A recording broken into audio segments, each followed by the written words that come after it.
नमस्ते। आज मैं आपसे बात करने वाली हूँ जादू टोना के ऊपर। जादू टोना का नाम सुनते ही लोग डर जाते हैं, उनकी आंखों की जो चमक होती है वो कम हो जाती है, चेहरे का जो रंग होता है वो फीका हो जाता है। जादू टोना, भूत प्रेत बाधा आखिर है क्या? काफ़ी लोगों के मुंह से आपने सुना होगा, कहीं मेरे ऊपर किसी ने कुछ कर तो नहीं दिया है। क्योंकि जब भी मेरे पास लोग आते हैं अपनी कुंडली दिखाने के लिए, तो उसमें से कुछ ऐसे होते हैं जो ये मुझसे पूछते हैं कि देखो कहीं मेरी कुंडली में किसी ने कुछ कर तो नहीं दिया है जादू टोना, मेरा काम बंद पड़ा हुआ है, या फिर मेरी तबीयत बहुत टाइम से ख़राब चल रही, तो कहीं ऐसा तो कुछ नहीं है कि किसी ने कुछ कर दिया है जिसकी वजह से मुझे समस्या आ रही है। और काफ़ी लोगों के मुँह से आपने सुना होगा कि ऐसा लगता है कि कोई साया मेरा पीछा कर रहा है, कोई है जो मेरे साथ रहता है लेकिन मुझे दिखाई नहीं देता है। कई लोगों के मुँह से मैंने सुना है कि मेरी आँख रात के 2 बजे 3 बजे खुल जाती है। इसके पीछे का कारण क्या है?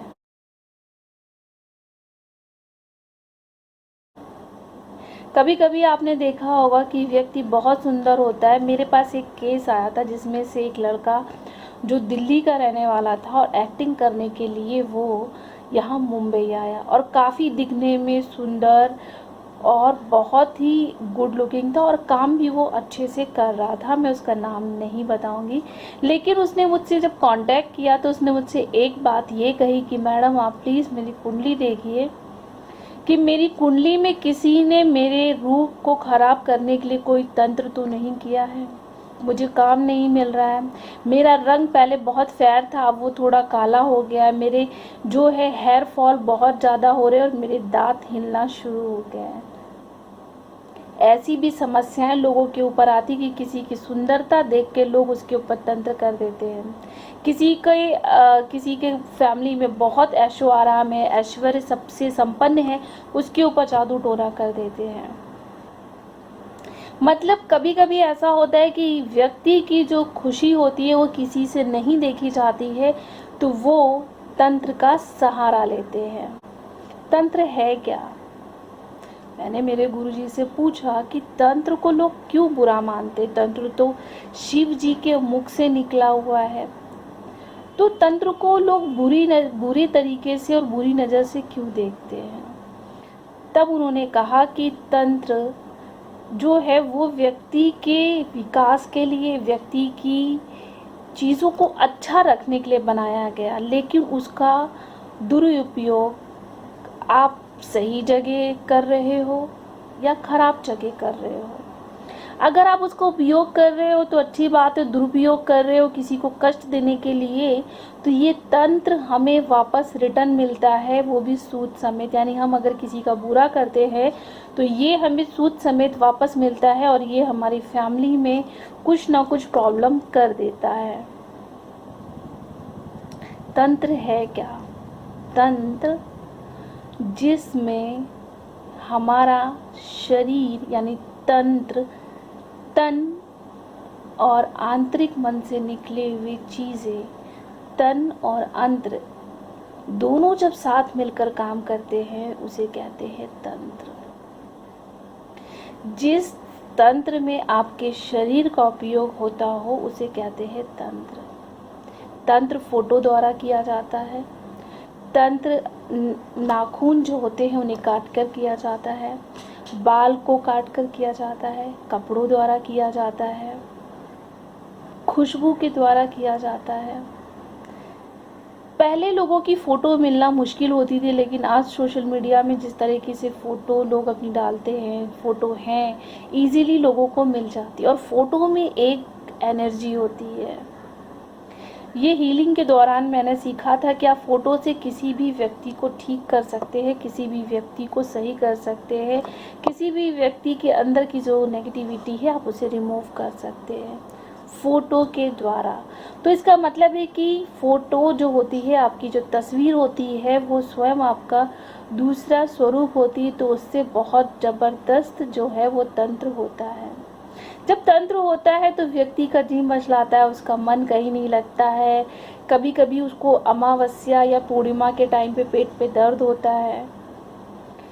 कोई कोई केस में मुझे ऐसे सुनने को आया है कि लोगों को लगता है कि कुछ चीज़ें जो हैं वो उनके साथ में है और कोई स्मोक कर रहा है, किसी की स्मेल आ रही है, खुशबू, फीलिंग आ रही है कि समवन इज़ देयर, कि कोई है आपके साथ में।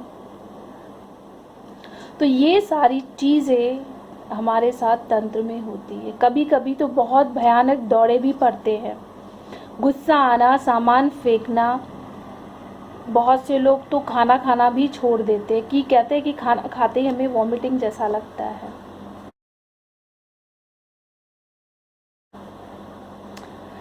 आप जो कपड़े पहनते हैं ना, कभी भी अपने पहने हुए कपड़े किसी को नहीं देने चाहिए। आप जब कपड़े पहनते हो ना, तो आपकी एनर्जी उस पहने हुए कपड़े में रह जाती है, और जब हम पहने हुए कपड़े किसी को यूज़ करने के लिए देते हैं तो वो उसका दुरुपयोग भी कर सकता है। कभी भी आप किसी को अपने कपड़े देते हैं तो उनको अच्छे से आप वॉश करिए, और वॉश करने के बाद आयरन करके आपको देना है। कभी भी आप जब किसी के घर जाते हैं तो अपने हेयर काटने के लिए मत दीजिए, क्योंकि उससे भी बहुत ज़्यादा जो बड़ा जादू टोना होता है वो भी भयंकर रूप से आपको परेशान कर सकता है। पार्लर में आप जाते हैं, हेयर कट करते हैं, वो ठीक है, लेकिन कोई आपको बोले कि हम आपके बाल काट देते हैं और काटने के बाद वो वहीं रख ले, तो इसका मतलब कि कहीं ना कहीं आपके ऊपर कुछ तंत्र विद्या होने वाली है। अगर आपका शरीर अचानक से अकड़ जाता है और ये सिचुएशन आपको ज़्यादा अष्टमी, एकादशी और 14 पूर्णिमा और अमावस को होती है, तो आप समझिए कि आपके ऊपर तंत्र किया गया है। जो तिथियां मैंने बताई हैं, उन तिथियों पर इसका जो दुष्प्रभाव है बहुत ही अतिक्रमक रूप से होता है। तंत्र से आप किसी का भला भी कर सकते हैं और तंत्र से आप किसी का बुरा भी कर सकते हैं, क्योंकि जो चीज़ अच्छी है, अच्छी हमें तभी पता चलेगी ना जब कोई चीज़ बुरी है, बैलेंस करने के लिए। तो डिपेंड ऑन पर्सन कि वो किस लिए क्या कर रहा है, किसी का अच्छा करने के लिए कर रहा है, किसी का बुरा करने के लिए कर रहा है। लेकिन एक चीज़ जो है, जो मैंने हमेशा नोटिस की है, कि अगर आप किसी का बुरा करते हैं ना, तो हमेशा एक चीज़ याद रखिए कि रिटर्न में आपको वो चीज़, वो भी सूद समेत मिलने वाली है। कभी किसी का बुरा करने के लिए नहीं सोचना है। जब भी आपको लगे, जो मैंने आपको चीज़ें बताई हैं, जो तिथियाँ बताई, अगर ऐसा आपके साथ होता है, आपको फीलिंग आती कोई हमारे आसपास है, कि कुछ स्मेल आपको आती है, अष्टमी, एकादशी, नौमी, 14, पूर्णिमा और अमावस वाले दिन आपकी ज़्यादा तबीयत बिगड़ती है, तो आपके ऊपर किसी ने कुछ तंत्र किया है। लेकिन इस तंत्र को हम समझ तो गए हैं, अब इस तंत्र को हम रिमूव कैसे करेंगे? तो रिमूव करने के लिए हमें अपना ऑरा, हमें अपनी बॉडी, हमारा ये जो शरीर है, हमारा ये जो लग्न है, इसको हमें स्ट्रॉन्ग करना। अगर हम ये स्ट्रॉन्ग कर लें तो बाहरी जो हवा होती वो नहीं आती। यानी हमें सबसे पहले एक चीज़ याद रखनी है कि जिसकी भी कुंडली में चंद्र राहु, चंद्र केतु, चंद्र शनि या फिर राहु की दशा, अंतरदशा, प्रत्यंतर दशा आती और है, और उसका कनेक्शन अगर चंद्र के साथ में है, तो ये आपको वहम भी हो सकता है। मतलब चीज़ें नहीं है, लेकिन फिर भी आपको लग रहा है कि किसी ने आपके ऊपर किया है। तो जो हमारा चार्ट होता है वो बहुत इंपॉर्टेंट होता है चीज़ों को समझने के लिए, कि हमारे ऊपर रियली किसी ने कुछ किया है या फिर सिर्फ हमें ऐसे ही फील हो रहा है कि हमारे ऊपर किसी ने कुछ किया है। तो सबसे पहले हमें अपना लग्न स्ट्रॉन्ग करना होगा। सूर्योदय के समय हमें उठना चाहिए, स्नान करके सूर्य भगवान को जल चढ़ाना बहुत ही उत्तम उपाय। मैं हमेशा अपने हर वीडियो में कहती हूँ कि दो ऐसे ग्रह हैं जो हमें दिखाई देते हैं, सूर्य और चंद्रमा। अगर हम इन दो दिखते हुए ग्रहों का सदुपयोग नहीं कर सकते हैं, तो फिर जीवन में हमें अच्छा और अपने जीवन को ऐश्वर्यपूर्ण नहीं समझना चाहिए। सूर्य को विष्णु पुराण में स्वयं विष्णु का स्वरूप कहा गया है। यानी एक वो देवता जो जिन्होंने पूरी सृष्टि बनाई है, जिनके बारे में हम सोचते हैं, हम पूजा करते हैं, लेकिन उनका ही स्वरूप यानी सूर्य भगवान जो हमें दिख रहे हैं, अगर हम उनकी पूजा ना करें तो ये भी व्यर्थ है हमारा जीवन। तो सुबह उठने के बाद हमें सूर्य भगवान को जल तांबे के लोटे से देना चाहिए। कॉपर हमारे शरीर की सारी नेगेटिविटी, सारी नकारात्मक ऊर्जा को खींच लेता है। आपने देखा होगा कि ज़्यादातर जो बिजली के वायर होते हैं उनके अंदर कॉपर होता है। कॉपर जो है वो जितनी भी विद्युत और चुंबकीय शक्ति है वो सारी सोख लेता है, सारी एनर्जी उसकी निचोड़ लेता है। तो आपको एक चीज़ समझ लो कि जब आप तांबे के पात्र से जल आप चढ़ाते, जैसे ही आपने हाथ में लिया, तो आपके शरीर की जितनी भी नकारात्मक शक्ति है वो तांबे के पात्र में आएगी और जल के द्वारा निकल जाएगी।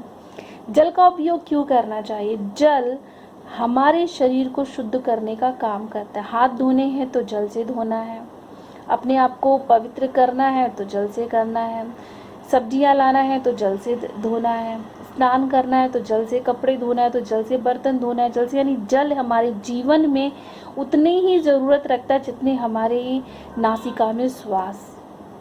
तो जल जो है हमें पवित्र करने का, हमें साफ रखने का कार्य करता है।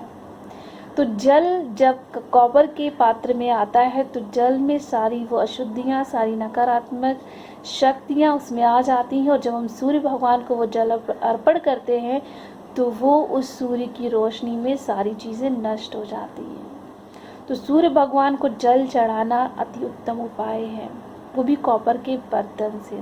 आपको लगता है कि आपके अंदर नकारात्मक शक्तियाँ बहुत ज़्यादा प्रभाव कर रही हैं, तो आप एक कॉपर का चौरस टुकड़ा बनाइए, उसको हमेशा अपने पास रखिए, आपकी जेब में रखिए या फिर लाल कलर के कपड़े में बांध के रखिए। गले में हमेशा सोने की चैन पहननी चाहिए, चाहे वो स्त्री हो पुरुष हो, लेकिन पहनना बहुत ज़रूरी है।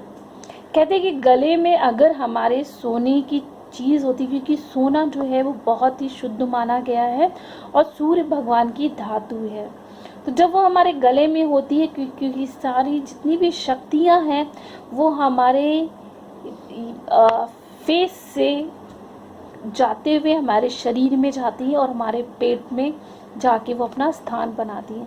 जब वो हमारे गले में सोने की चेन होगी तो वो उसका काट करेगी, और जब भी इन तिथियों में आपको समस्याएं आएंगी तो वो आना कम हो जाएंगी।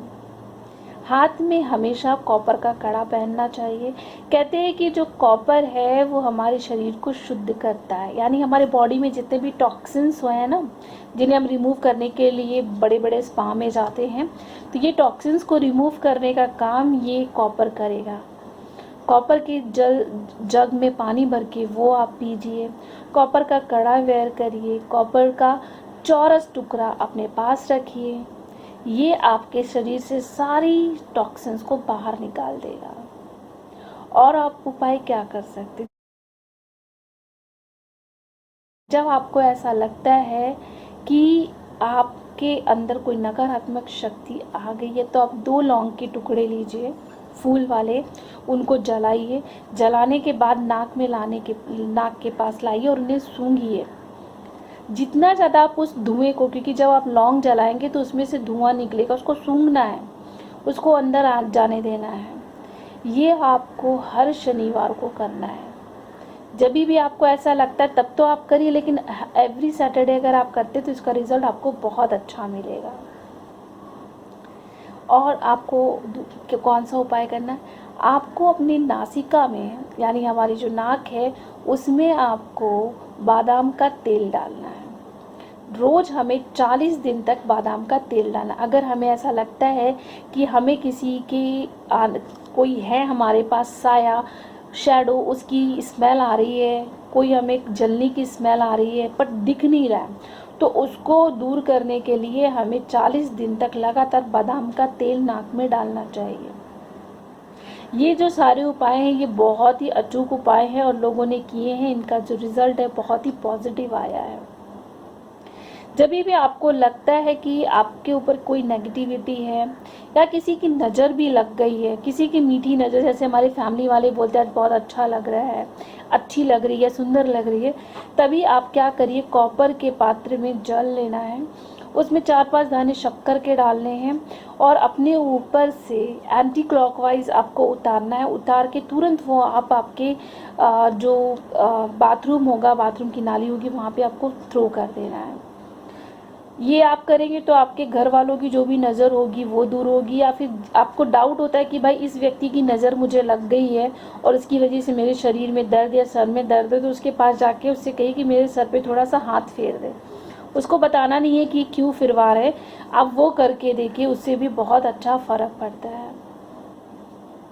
छोटे जो बच्चे होते हैं, कभी कभी हमें ऐसा लगता है कि इनके ऊपर भी कोई बुरा साया है, बुरी नज़र आ गई है, तो आपको क्या करना चाहिए, आपने जो है बहेड़े का नाम सुना होगा।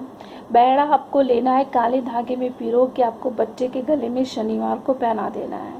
ये अगर आप पहनाएंगे तो उसके ऊपर जितनी भी नकारात्मक शक्तियाँ प्रभाव डाल रही वो डालना बंद कर देंगी और बच्चा आराम की नींद सोएगा। और उपाय क्या कर सकते, आपको हर रविवार को अपने घर में जो है वो नमक डाल के पोछा लगाना चाहिए। घर में कपूर और लोबान का धुआं करना चाहिए।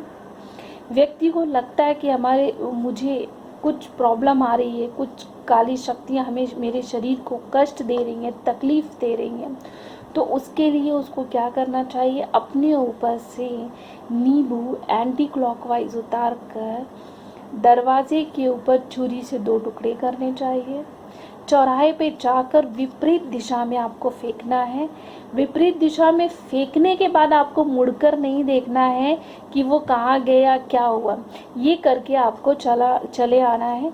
इससे क्या होगा, जितनी भी नेगेटिविटी है वो रिमूव हो जाएगी, आप तुरंत रिलैक्स फील करेंगे। सर दर्द, बदन दर्द आपका जो है वो इंस्टेंट रिलीफ करेगा। कभी भी हमें ऐसा लगे कि बहुत ज़्यादा प्रॉब्लम आ रही है तो काली मंत्र का उच्चारण करना चाहिए। सिद्ध कुंजिका में काली जी का मंत्र, अगर आप वो शुद्ध संस्कृत आपको शुद्ध पढ़नी आती है तो आप उसका उपाय कर सकते हैं। वो बहुत ही अचूक उपाय है। वो 7 बार अगर मंत्र पढ़कर आप फूंक मार दे व्यक्ति के, तो कितना भी बड़ा जादू टोना होने दीजिए, वो इंस्टेंट रिलीफ देता है।